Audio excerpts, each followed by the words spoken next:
ახალი პროექტი იმედის არხზე როგორ უნდა მოვიგოთ 20,000 ლარი ყველაზე აზარტული თამაშის პირველ მონაწილეებს დღეს ქართველი მაყურებელი ტელეკომპანია იმედის ეთერში ნახავს. გადაცემის ფორმატსა და მის პირველ სტუმრებზე წამყვანი ნიკა ქავთარაძე თავად ისაუბრებს. ნიკა საღამომშვიდობის. საღამომშვიდობისა მოგესალმები ნინო, მივესალმები იმედის ყველა მაყურებელს.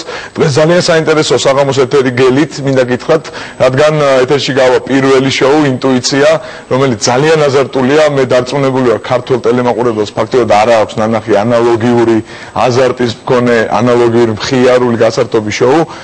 ეს არის MBC-ის პროექტი თქვენ მოგეხსენებათ.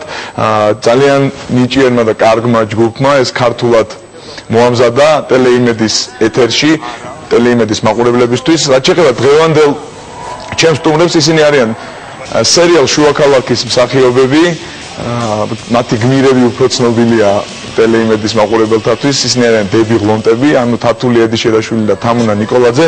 ძალიან მხიარული, ძალიან სასაცილო, ძალიან ტემპიანი, ძალიან დინამიური გადაცემა გამოგვივიდა.